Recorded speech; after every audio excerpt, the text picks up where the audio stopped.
When most people say pirate, they aren't thinking about just some thieves in a boat. What pops into our imaginations first is a group of sea dogs from the golden age of piracy, someone who sailed the seven seas during the years 1650 to 1730. The pirates of this era were often British sailors turned rogues, and the public opinion of piracy reflected this fact. Legendary pirates like Captain Kidd, Calico Jack Rackham, Henry Morgan, and Bartholomew Roberts captured the fascinations of the public as the image of a swashbuckling sailor was immortalized into famous literary works. Possibly the most famous pirate of them all is the infamous Edward Teach. Better known by his nickname Blackbeard, he was a remarkable figure that author Robert Louis Stevenson later used as a model for the most famous literary pirate of all time, Long John Silver. It is Silver's image that informs the mental picture many of us use to think about pirates of days gone by.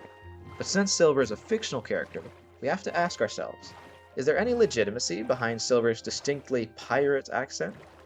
If you want to know what accent today is the most piratey, stay tuned for episode 1 of Unicraft Season 3. 1 week ago, Unicraft launched its third season, and with it, the season theme of generally being a pirate. Primarily, this is an excuse for the members to have fun plundering loot, burying treasure, and of course, talking like a pirate. Now, hiding stolen goods is a fairly intuitive act, but why do people know how to talk piratey?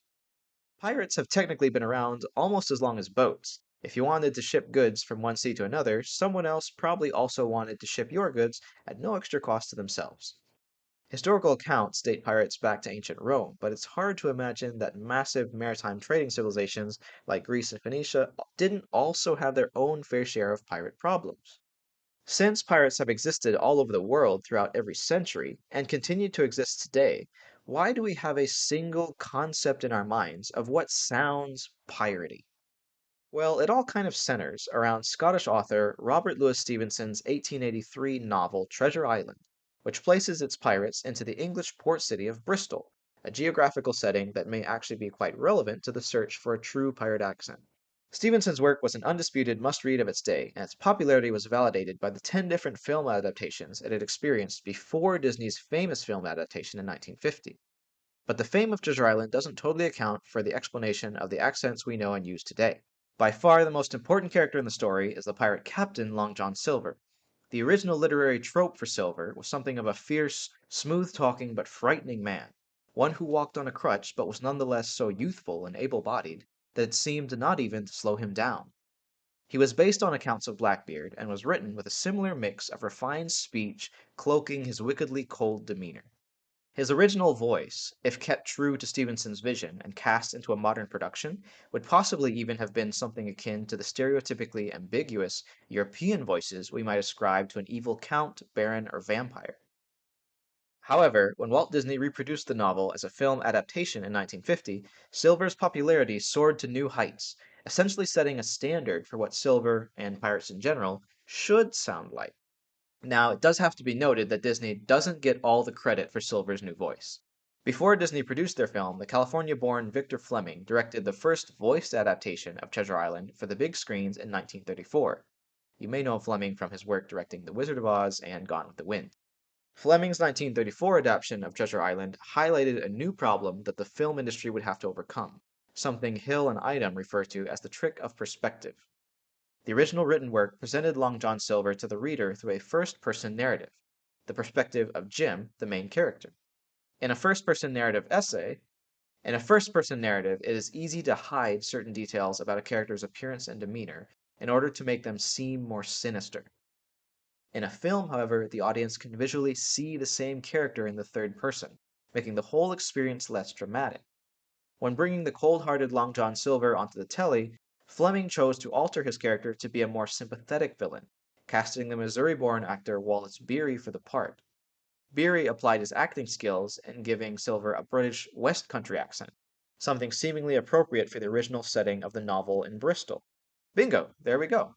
A West Country British accent is what we think of, so that's what they sounded like, right? Well, kind of yes, actually, and also kind of no. For my American listeners, the West Country is the area of the United Kingdom, west of England itself, but below Wales, centered around the port city of Bristol.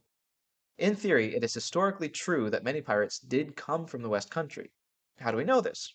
Well, the British court records from 1716 to 1726 lists the trials of 348 captured pirates and the nationalities they stated when asked. Were they lying? Well, we will probably never know. But since it's all we have to go off of, it's worth looking at for a rough estimate. Approximately 47% of British pirates claim to have been specifically from England, and we know from Spanish and French accounts that the majority of pirates, period, were in some way English.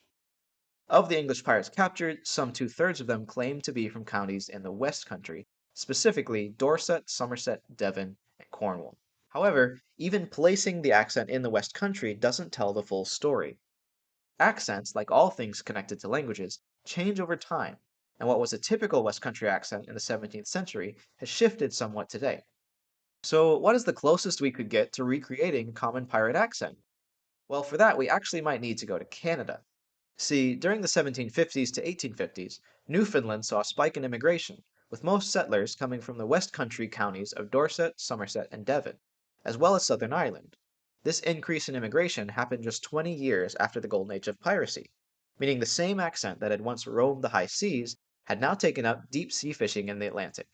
What makes things even more interesting is that according to Sundqvist, this immigration slimmed down dramatically after 1850, meaning that the accents in Newfoundland were not as affected by outside influences as those in the West Country.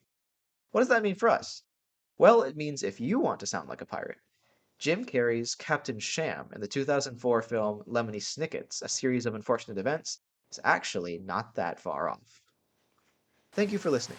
If you found the information presented in this video interesting and insightful, please like the video, and comment below the name of the film you think has the most piratey sounding band of scallywags. And hey, don't take my word for what you've just heard. To double check my research and possibly come to your own conclusion, check out the video description for my annotated references. To see why I stole the all-important sword out of Cal's XP farm, subscribe to the channel, hit the notification bell, and stay tuned for episode 2, where I'll be discussing what sort of things pirates like to steal. Until next time.